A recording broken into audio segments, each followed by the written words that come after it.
Much for coming here today.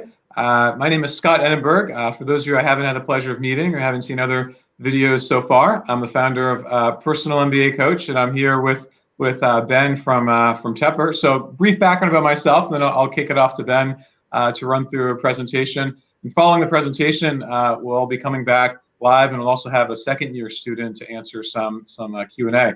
I went to MIT for undergrad, studied economics and business at Sloan, worked at Deloitte in consulting for a few years, and then went to Wharton for my MBA. And I've been running Personal MBA Coach for the last 13 years. We help applicants from around the world get into top schools, including a number that we send to Tepper each year. So we're very excited to be here today to talk about Tepper and the fantastic offerings for everyone.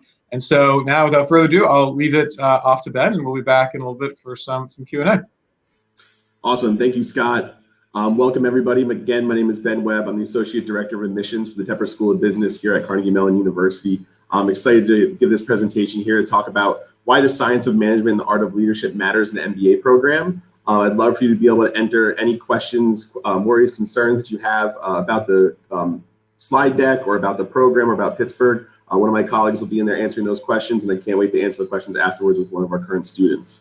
So without further ado, we'd love to get our slide underway. The first thing we want to pose here is, how do you solve a problem with no precedent? I'd like to get this question going, get your brains moving a little bit, and then result over to the answer. So the science of management plus the art of leadership. And what is the management science? So this concept was first developed by Carnegie Mellon faculty when the business school first appeared in 1949. This was a defining moment for management education. Instead of looking in the rearview mirror using only case studies, our faculty wanted to teach students how to solve a problem that has no precedent. So how do you forecast, predict, and model the answers to problems that have no precedent? Well, that is what we're going to talk about mostly today. The first we're going to talk about is the analytic training. So how is this done? So exactly what we just talked about: optimization, predictive, and prescriptive modeling. Be able to figure out what is the best decision to make from any scenario. Be able to detect patterns of what has happened in the past, what does the data speak to, what is going to happen in the future. And then visualization of data, being able to see what's actually happening in those analytics, translating them into visual dashboards, visual representations that we can go forward with and present to the world. Then the other side of that is going to be our leadership development. This is something that we hold very dear and close to our hearts here at Tepper, and there's a lot of things we can talk about. Some of the things I want to focus on here is our Accelerate Leadership Center. This center was established to support and foster our students' leadership development as part of our core curriculum. So this is something that no matter what concentration, what track, where you want to go in life post-MBA, this is going to be something that is a foundation of the Tepper program and built into that curriculum for you to be able to get polished up on and learn new skills with. We have an amazing suite of executive coaches who are all from previously working in the corporate world. So they have been out in the industry. They have worked for these corporations that you may want to be working for. They have helped people develop skills all over industries. They're here now to help you use those same tactics to build those skills. Leadership is something also that we believe that it can be learned. And what that means is that it can also be taught. A lot of people when they come into MBA programs may think, hey, I have no leadership experience, maybe very minimal experience, maybe so on a smaller side of a team. How am I going to go forward and gain one of these amazing post-MBA jobs? Well, that's what you're coming to Tepper for, is to be able to come in and learn how leadership works and learn what the skills are to be there. And that directly relates to this last bullet point you see here is we meet you where you are. We're going to find out, we're going to evaluate with our Accelerate Leadership team where you are in the process, where you are in your professional career, and figure out what a tailored approach that is driven straight to your individual experiences. What do we need to do to help you elevate and get to that next level? And the way that we do that is in a three-phase process. So the first one here is going to be taking stock. So we're going to use assessments that are taken at the very beginning of your Tepper experience. And then we create your plan to implement skills during your 2 years at Tepper working with your executive coach. The toolkit is where we're actually gonna put those things into place. So we take stock, find out where you are, what you need, what can we do to help you. Your toolkit is where you're gonna put that into play. So you're gonna have one-on-one coaching sessions with your executive coach. We're gonna be focused on development areas. There's gonna be workshops defined specifically to your skill set. They can be individual, they can be with peers. But we're really going to focus on what can we do in this space to be able to start using those skills, putting them into the world, coming back, reviewing how do those tactics work, how does those experience work, and then keep refining and sharpening those skills. And that's the putting into practice portion of it.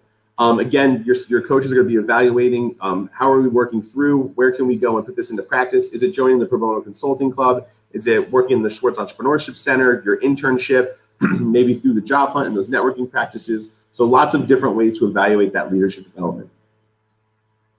The other side of this is going to be the analytics training. So what is analytics? We spoke a little bit to this earlier, but it's transforming data into information to make better decisions.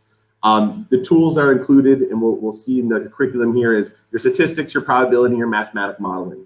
And again, you'll see here in the parentheses, we'll teach you these things. This is the thing that I think is very daunting when a lot of people see these words and they may be like, oh my goodness, I'm not sure what these are. I'm not comfortable with those classes yet. Again, that's why you come to the Tepper School of Business, is because we're going to have professionals teaching you these skills, teaching you these practices to be confident in your abilities going forward. Another big portion here is that the analytics, it's not strictly your business analytics, your data analytics. These are things that are going to get applied across all functional areas. So whether you're looking at concentrating in finance, marketing, operations, strategy, what have you, these are all skills that are going to be able to be put in place across all of our concentrations and tracks. And now you understand kind of how we think about leadership and analytics. Let's drill down a little bit further with a couple examples of what our students have worked on. So Fluence is one of our projects that our energy business track students worked on, which is a green tech energy company. And what they were working on is to investigate the economic viability of solar plus storage-based power plants. So students evaluated data to determine if solar plus storage could provide an alternative to natural gas peak demand needs. What they had to do was assess bandwidth and use data from natural gas plants, create a hypothetical model of how each energy and solar plus storage approach could be provided, and then create a cash flow model comparing the cost to income. One of our students is quoted saying that they learned the flexibility and utility scale energy storage technology and its huge potential in helping overcome major drawbacks during current power grids and facilitate the structure to the grid in the future is a great experience they had to be able to work with a company and actually put true measurables into place and real recommendations. Our other one you see here is UPMC Enterprises. These students were from our technology strategy and product management track. They worked with UPMC to develop a marketing and commercialization plan for their cloud-based healthcare operating system called HCOS. One student at Capstone said, we got a chance to tackle real problems and provide actionable recommendations that UPMC could actually implement. The biggest skill I was able to sharpen and apply during this project was synthesizing data into a cohesive product strategy. The project provided a unique opportunity to work on a project aimed at transforming the provider, patient, and payer relationship. So these are two small experiences that we have during our capstones here at Tepper, but I think they're great examples to see the two different spaces that our students are working in and the breadth of projects that you could be able to work on as a student here. And then this is our analytics at the core of our curriculum. So the analytical classes you see are going to be in the blue. This is the heart and soul of the program, your probability, your stats, optimization, statistical decision-making. And then on the right-hand side is your business fundamental classes.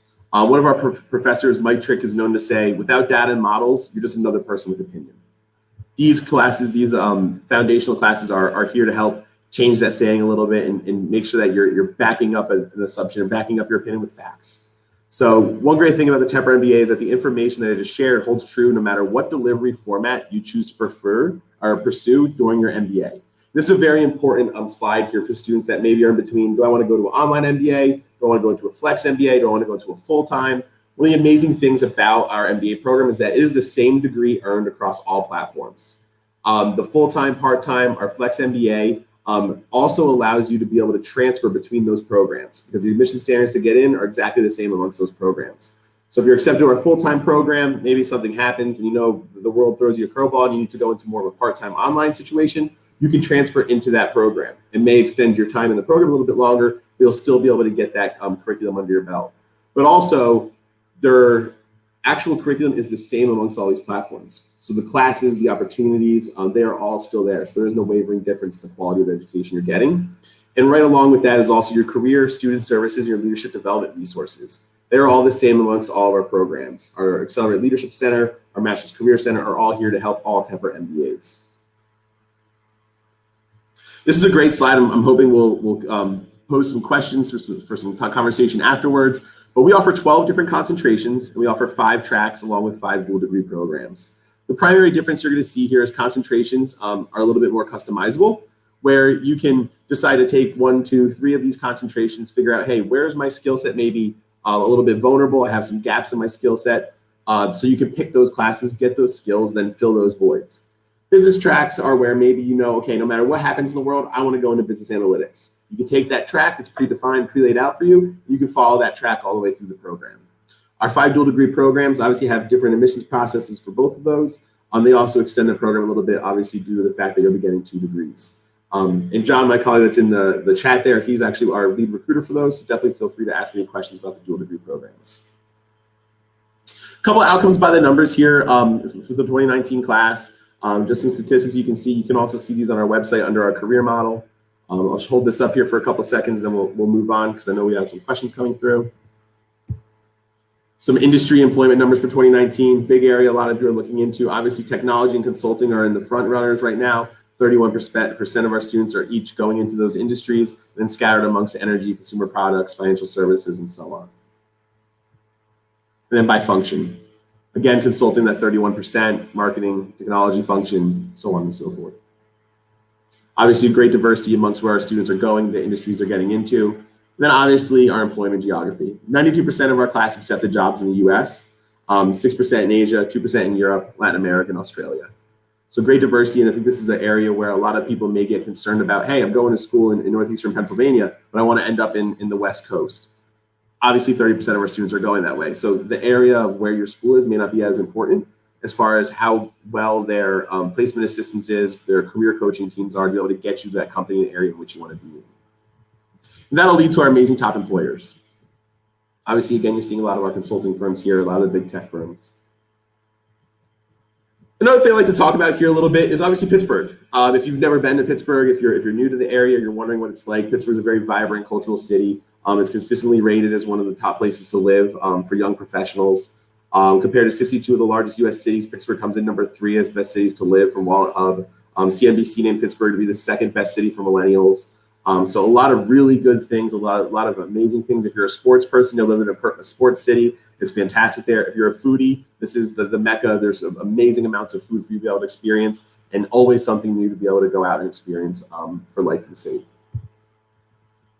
It wouldn't be complete without talking about our global alumni network. This is an area where our career coaches and our current students are amazing, and Josh will be able to speak to this a little bit more, but getting into our alumni network is one of those areas because these are people who are in the positions in the industry in which you're hoping to get to. So being able to use the 15,000 Tepper alums, 101,000 CMU alums, this is a huge level up for our students to be able to use that network and communicate and get to that next level in their career search. Funding your MBA is always a big conversation as well. All admitted applications are reviewed for scholarship. Below you'll see the different types of scholarship. You are automatically qualified for a majority of these scholarships when you apply to the program. There are some endowed scholarships and alumni scholarships in which you do need to do some secondary information for. So make sure you check our website to see what are those backup informations, what are those secondary processes that need to be done to qualify for all of them. But this stuff you're seeing on the page here will automatically be qualified for. Application deadlines are very important right now. We are through round 1, which ended on October 4th. All of those decisions will come out on December 9th. Our round 2 will end January 10th. So all of those looking to get their application in for round 2, obviously now is the time to start communicating with admissions officers like myself and John, talking with our current students and getting your application prepared. Round 3 and 4, obviously you can see the dates coming down the line there, March 2nd and April 12th.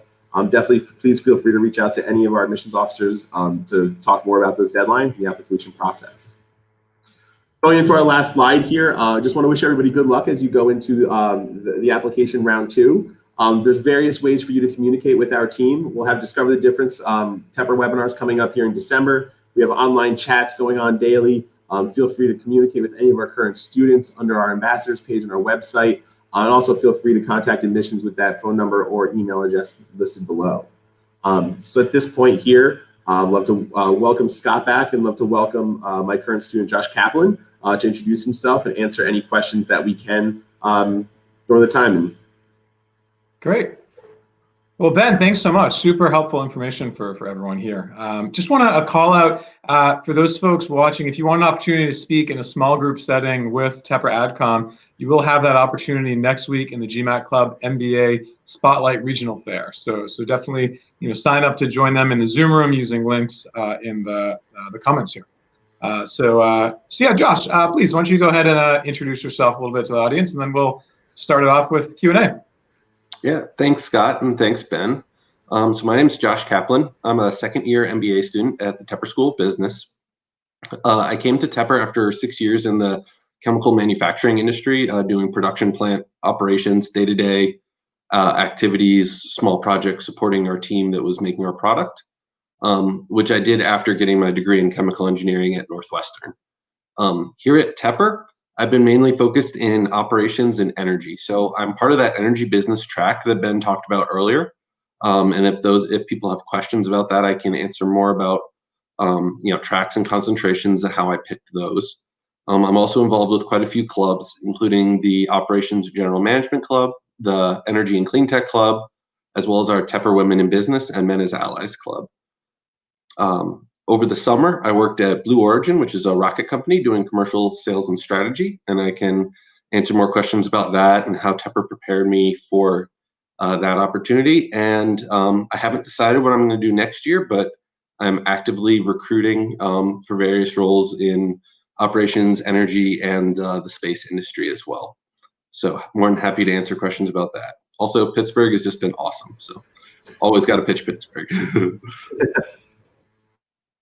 Great, fantastic. Well, thanks so much, Josh. So we go to questions now. We got some questions in advance. Apologies, we probably won't get through all the questions, but you can feel free to follow up with these folks to answer some questions later on. You got some questions in advance and some questions in the comments on YouTube. So we'll sort of go back and forth. I'll post this question, then I'll minimize it because I'll kind of rephrase it a little bit. But it's basically asking about any potential deferrals and how it might impact the situation this year as far as admissions this year. And so to rephrase, are there fewer seats, are there more seats? This is something that certainly is on the minds of many applicants today, many of our clients as well.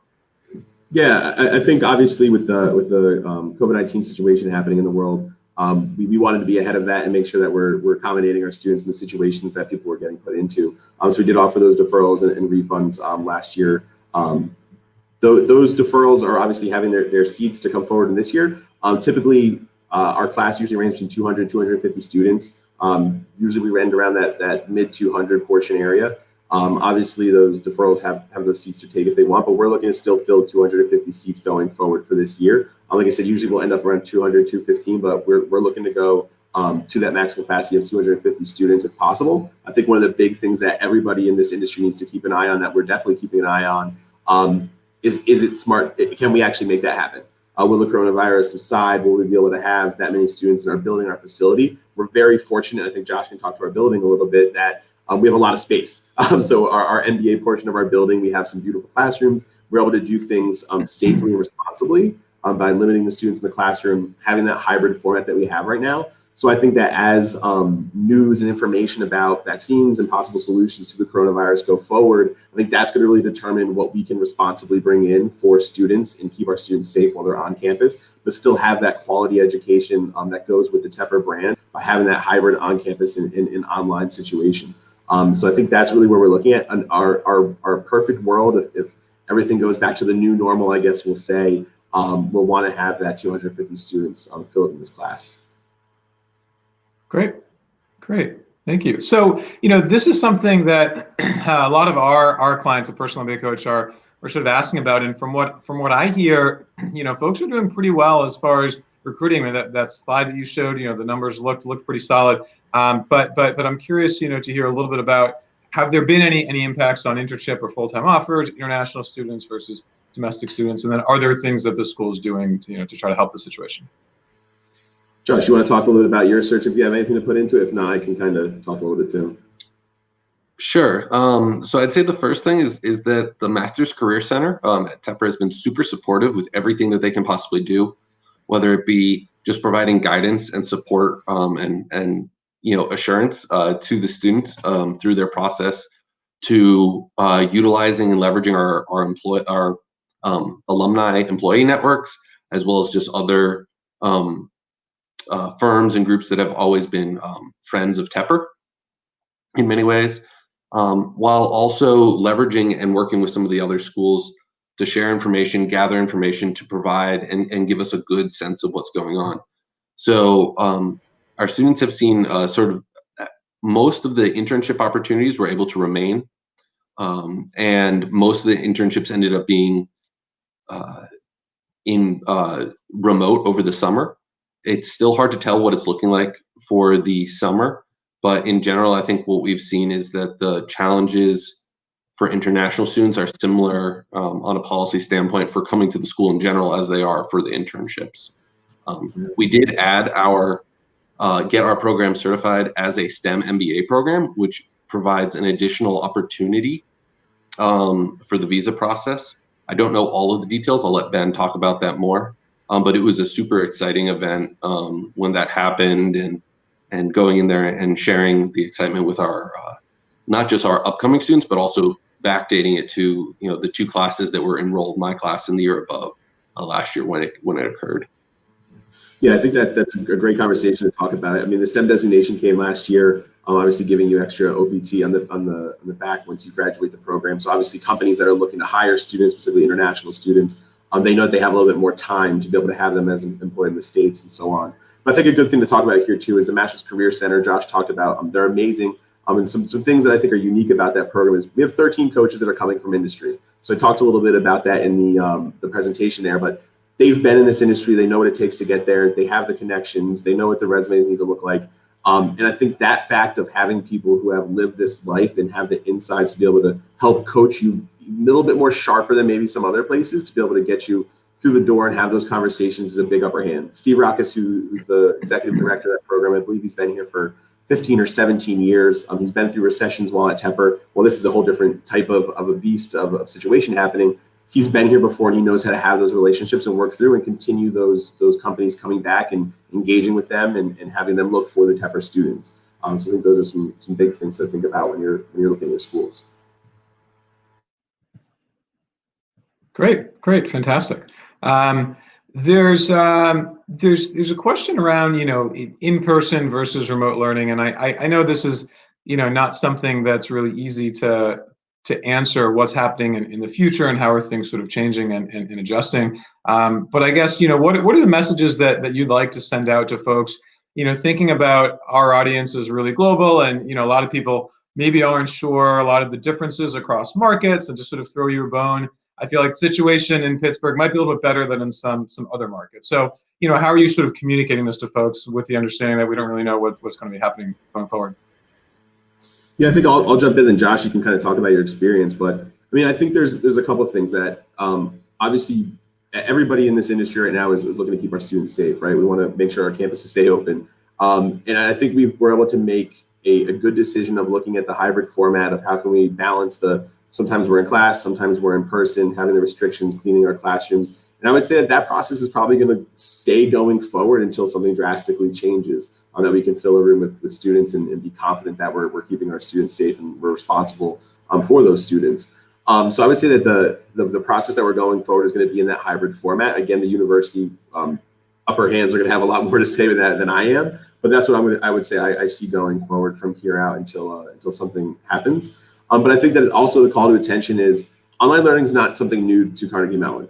Poets and Quants ranked us #1 again for online programs. Our faculty that teach in our online programs are the same faculty that are teaching in our full-time programs. So the quality of the Tepper MBA, there was no difference. That was a clean transition. We've lived in that space. We've been in that space. So it wasn't something new that our faculty needed to learn the Zoom process or whatever system they're using, what have you, so that we were able to have that seamless transition of, okay, now it's just getting delivered differently. The content, the classes, the faculty, all of those people in which you come to Carnegie Mellon for, whether it's full-time or part-time online, they're still there, they're still teaching. We're adapting to the world as it goes forward. But I think the fact that it wasn't a completely new space for us and that we've been in that space for and we're confident educating in that space was a big thing for our program going forward and for our students and the quality and the brand of what Tepper has. And Josh, if you want to talk a little bit about how classes are going. Yeah, so for most students, there is an option to take about 20%, 25% of your classes in person.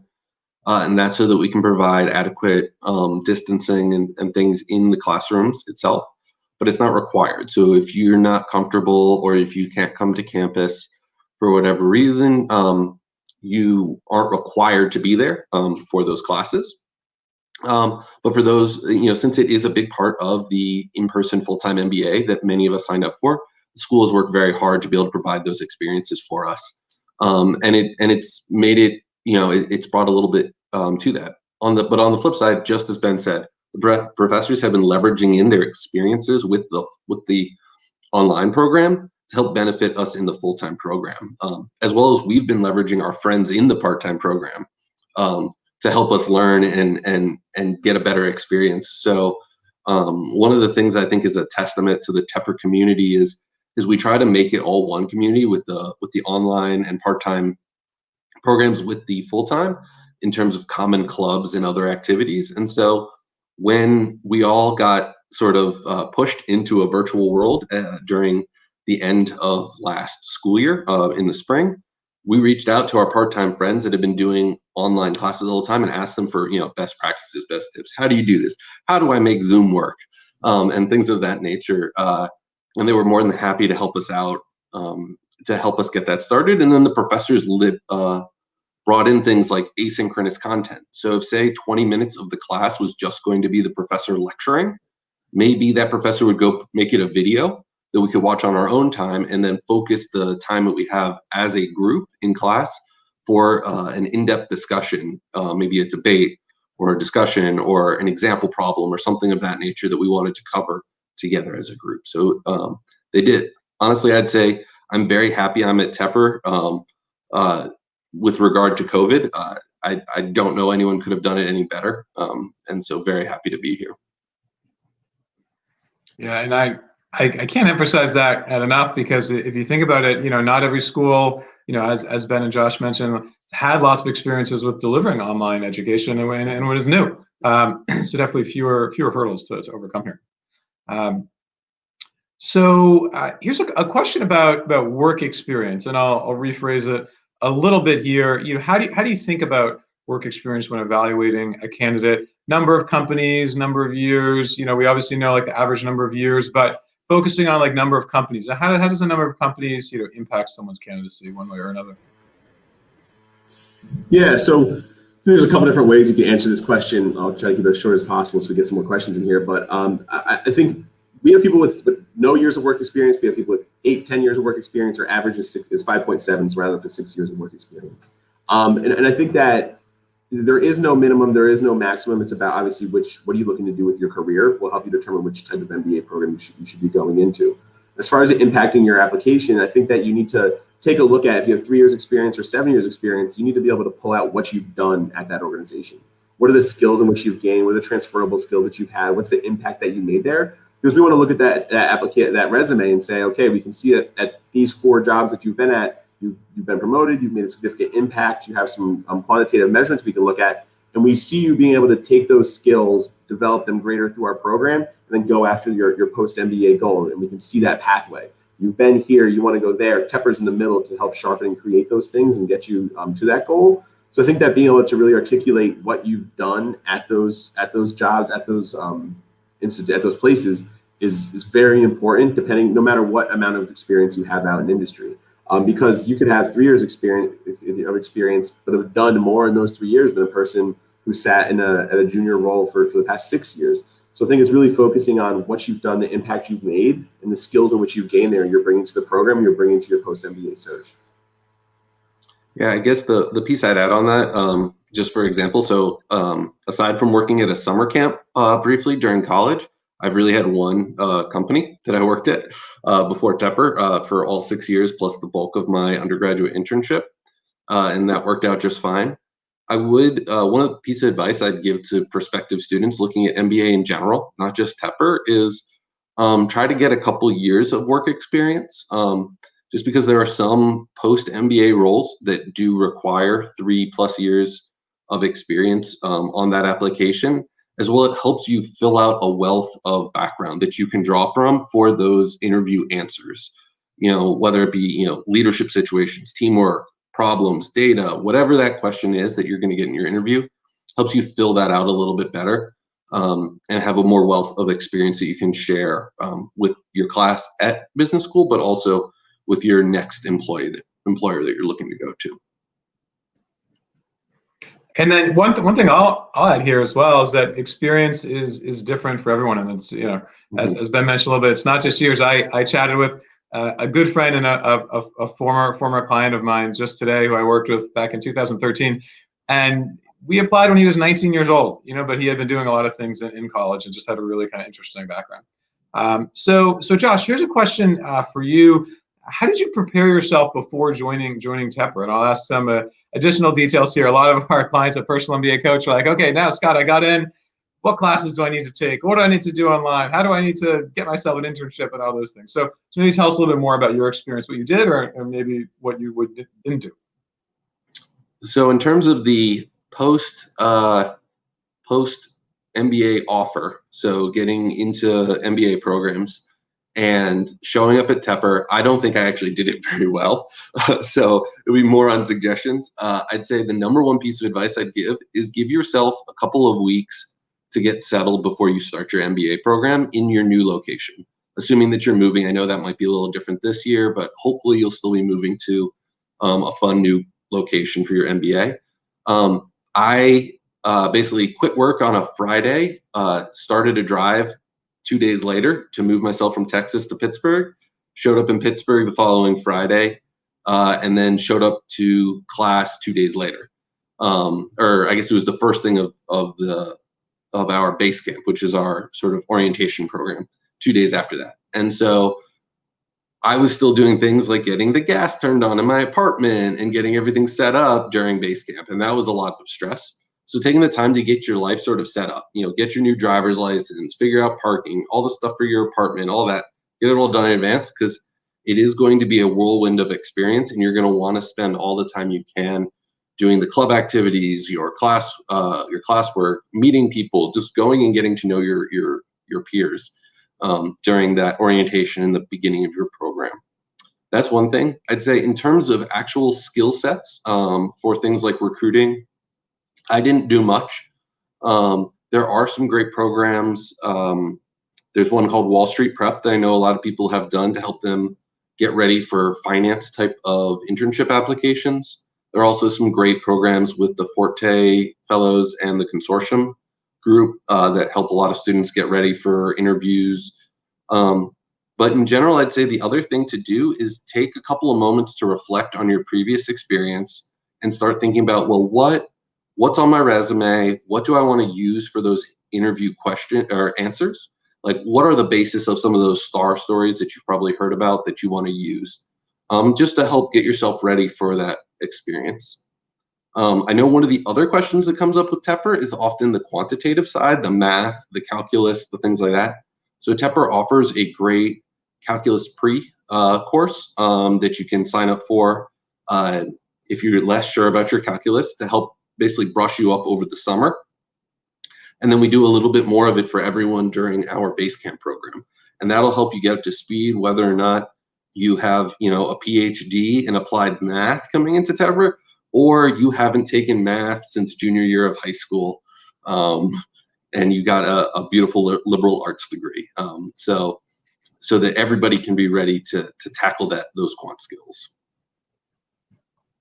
So Josh, we'll stick with you for a minute. What has surprised you most in your experience versus expectations? If there's anything else, besides what you kind of mentioned so far, maybe anything from the social dynamics, student clubs, and anything like that. I'd say the piece that probably surprised me the most was the amount of time we spent doing recruiting. Sometimes I joke I wouldn't have done the MBA if I realized how much time I do recruiting for full-time jobs, but it's that's been one of my biggest surprise. But on the flip side with that, there's been so much support to help me, whether it be our Master's Career Center or some of the second years when I was a first year that helped guided me through the process, giving me advice, giving me contacts, things like that, or alumni that like I chatted with one of our alumni about roles in product management and product marketing management, because I didn't really know what it was. I knew the product managers in my old firm in a chemical company, but that's very different than in a tech company. And so I sat down and then at the end of the conversation was like, yeah, I really don't think this is actually for me. And the alumni was like, that is great. This was a very valuable conversation that we had to help you figure out what makes sense for you and help shape your recruiting pathway. So there have been so many different opportunities and helpful resources to help me get through that recruiting aspect.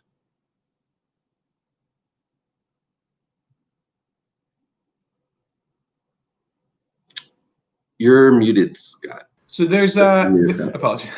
So there's a question about filtering of candidates, and I know the answer myself here, but I'll just kind of ask, how is the evaluation done of applicants? Is there any applicant filtering that's done? Does every applicant get the same read? What does that read process look like? So Ben, if there's anything that you're comfortable sharing, that'd be great. Yeah, I mean, everybody gets the same read. We put limits on words for essays for a reason, because we are reading all of these applications, these essays, your supplemental material that's coming through. We do have a holistic approach to our application process. My team and myself, I mean, we all get assigned out our reads. We read the application. We're looking at your resume. We're looking at your reference. We're looking for the content what your reference has said to you. Our essays changed this year, so if anybody's a reapplicant, make sure you take a look at that. We're looking to kind of see the character of the student, the person. We want to get to know you a little bit. Our application material is obviously made up of those core things, which is your resume, which again, I talked a little bit about the resume. It's my favorite part of the application. I want to see where you've been, what you've done. And I think a lot of people forget to update their resume. So make sure you do that before you submit. But that application, that resume, we have one required essay. There is an optional essay that you can use to tell your story. If you feel, hey, my GMAT's not a very good representation of myself, my undergrad tells a better story, you can use that to talk a little bit to those things. One professional reference. We need all unofficial transcripts from all schools that you've attended. This year it is a requirement. We need an official GMAT, GRE, and we are now accepting the executive assessment, a TOEFL and IELTS if you're an international candidate, and then an application fee. All interviews are by invite only, and all decisions are given on decision dates. So there is a little there between when you submit your application that round and then your decision date coming out. But as far as the application goes, I mean, we do read through every application. If you talk to our team, they will let you know that we are looking through evaluating and measuring those applications against that entire round each time.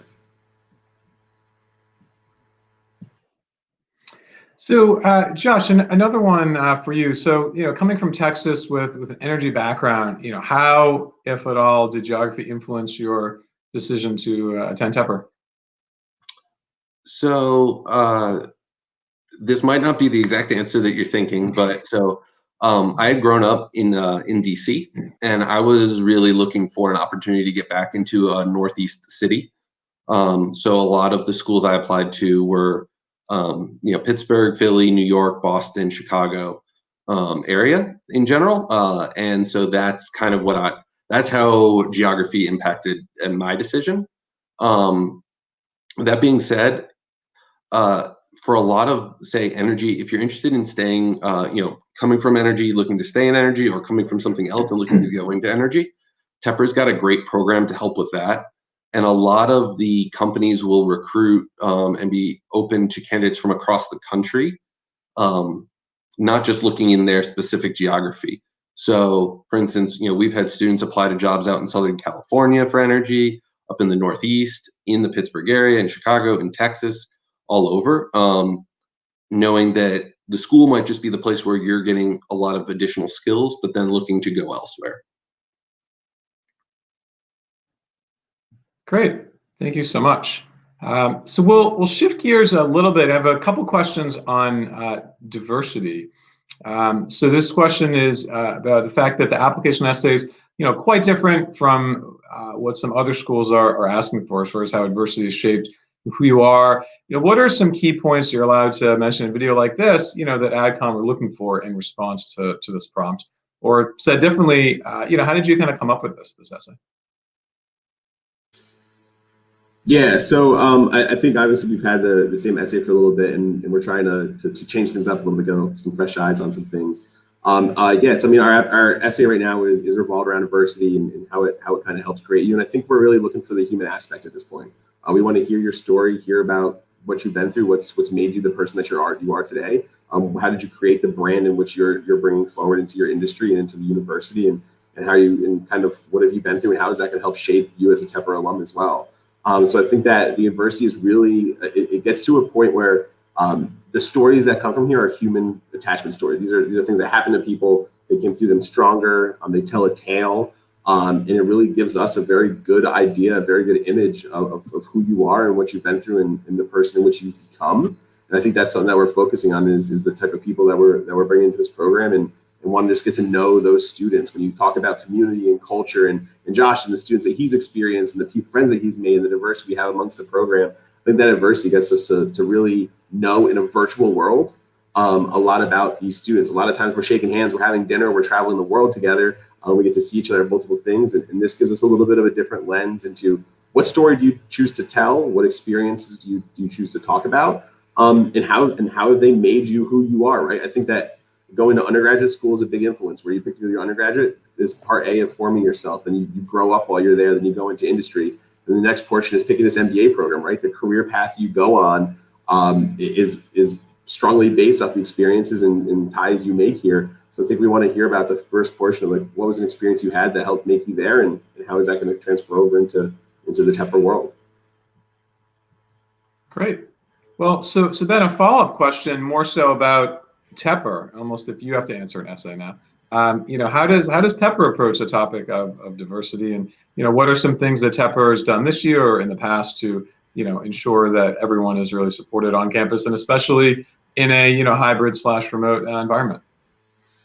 Yeah, so I think that we approach topics of diversity headstrong, straightforward. I mean, we have Colleen McMullen, who is our executive director of diversity and inclusion, does a great job, especially with the current climate that's happening in the world right now.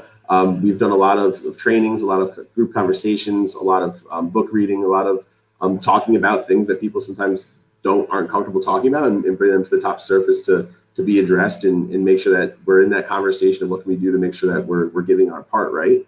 I think to make sure that we're ensuring minority populations are supported, the services are there, right? I think that we have built in that Leadership Accelerate into the base camp, where you can opt yourself into a leadership certificate. We have that, make sure we have staffed enough coaches to be able to go through there. I think a big portion is that we have those scholarships and availability for our consortium fellows, for our Forte fellows, for MLT, where some schools might not have that.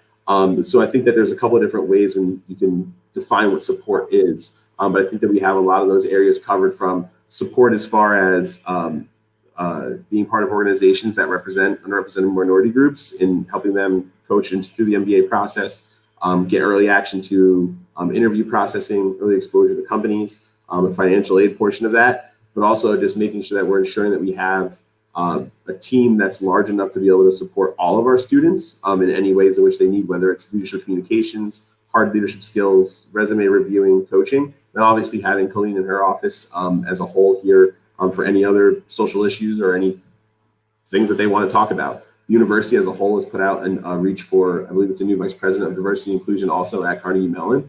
So the university itself is doing some things to sit back and figure out what's the right moves to make here. And I think that they've done a good job there. But I would also advise, talk to our students. I mean, Josh is here, but talk to some of our consortium students on our website under the admissions tab. Is contact a student ambassador. Bumi's on there, who's the president of our Black Business Association. Our Latino organizations on there. But also November 13th and 14th is our diversity weekend. That is the best #1 way to find out how we're serving and working with our underrepresented minority groups, is join Diversity Weekend. The registration is right on our website under attend an event. You would apply to get into the program. It's going to be an amazing weekend we have there. It starts on a Friday, ends midday on a Saturday. You'll be able to meet a ton of our alumni, a bunch of our current students. We'll have some Leadership Accelerate workshops happening. So I think that's my biggest advice would be, come and see it firsthand and get those experiences and chat with our students, and that'll give you a full picture from their lens of how they view those things. Yeah, if I can tack on one little thing, I'd say one of the things that our professors share with us pretty early in the program along diversity and inclusion is that it's not just what I would call maybe the demographic diversity, so the sort of outward traits that are often measured on forms or things like that, but it's also diversity of experience that's valuable. And bringing both of those together in the working groups, teams, in the classroom, in the workplace, and things like that is what really helps generate new ideas, additional approaches, and flexibility that sort of helps organizations move forward faster. Great. So one other question, and we'll probably start to wrap up maybe the next couple minutes, maybe the last couple questions. If anyone has anything big on their mind, please feel free to type it in now, and we'll try to address it. But there was a question here around support for folks interested in nonprofit leadership and social entrepreneurship, and if there are certain things that you wanted to point or highlight, and I'll let either Ben or Josh answer that, and then maybe I'll add another layer to that, which you can feel free to answer or not. But as people are thinking about their own experiences, and maybe someone who doesn't come from that background but wants to go into that background, how do you sort of coach them through thinking about that, talking about that, writing about that in an application? Often a personal MBA coach, people say, I'd like to go into nonprofit, but I don't have anything in my sort of life so far. Like, is that something that I should talk about? So maybe I'll ask that two-part question. Josh, do you want to go first? Or you want me to? I can start it off. I'd say there are a lot of different resources that Tepper can offer. One big one is the Pro Bono Consulting Club, which is it's sort of a cross section of our TCC, our Tepper Consulting Club, and our Net Impact Club, which looks at all sorts of social and environmental and economic sustainability. And that club organizes into small groups that go out and do projects, generally with small businesses or nonprofits, generally in the Pittsburgh area, but I imagine that's also been a wider range at times. And that gives you a chance to really experience what it might be like working in those areas for a short period of time during your time at Tepper.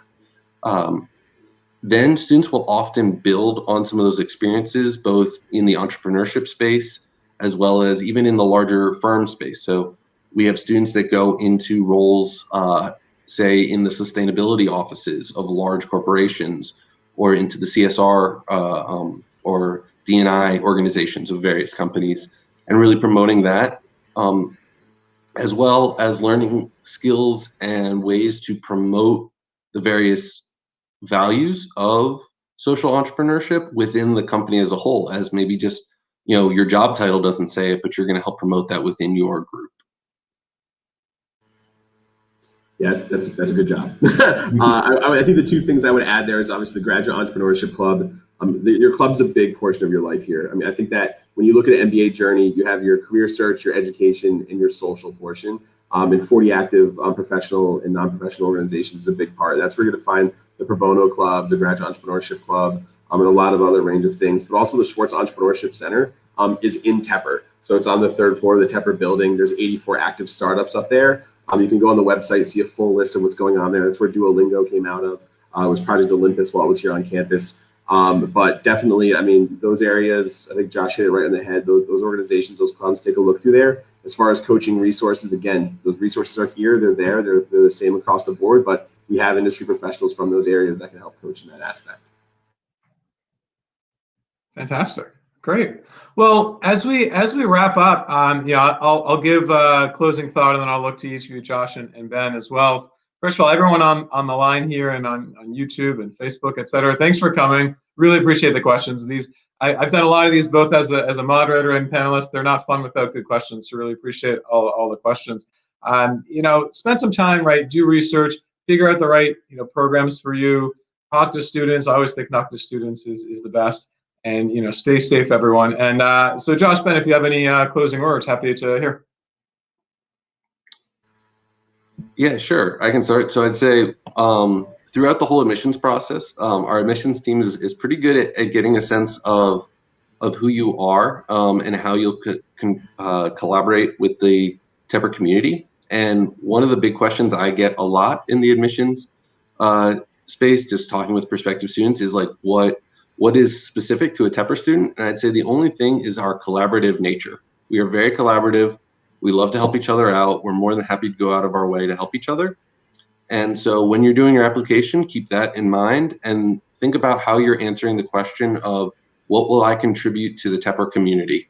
And that's what the admission staff is trying to learn through your, the various answers that you are giving to the various prompts.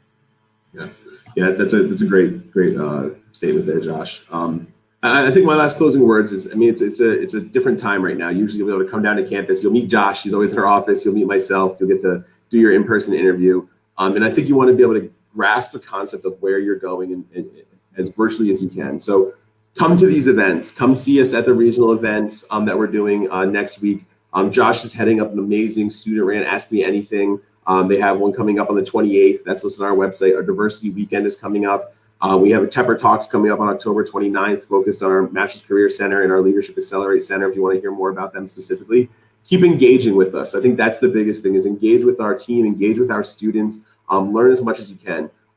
When you look at the schools, I mean, there is a difference between a lot of us, but at most places, accounting's taught the same way accounting's taught. Finance is taught the way finance is taught. It's who you surround yourself with that is the experience in which you're getting. You don't surround yourself with people like Josh, talk with people like myself or Boomy or anybody else in our amazing office fellow team. That's the value you're getting here. And go back to the diversity question. I mean, when you look at in 2019, we had 28 different countries represented. This year, obviously with COVID, we're at 14 different countries represented, a bazillion different backgrounds, people that were professional musicians. That's the experience you want. You may be going back to school after your MBA, but most likely this is the last educational stop for a lot of people. And again, you want to look at those three things: your career placement, the opportunities you're going to have to be able to find that dream job, the academics and the quality in which you're getting, and that's social. And I think that a lot of people leave that social behind, that aspect. But if you're not going to work for 2 years, you might as well enjoy some of it where you're at. And I think that the community, the collaboration, the culture in which we have here in the city of Pittsburgh is a fantastic place to do it. So I encourage you all, please reach out to myself. My email address is my name. It's benwebb@cmu.edu. I'm also listed on the website. Please feel free to reach out to me and feel free to reach out to anybody else on our staff and start a conversation and keep continuing the application process and know that we're here to help you. So please reach out. Okay. Well, thank you so much. Thanks, everyone. Best of luck and enjoy the rest of the sessions. Take care.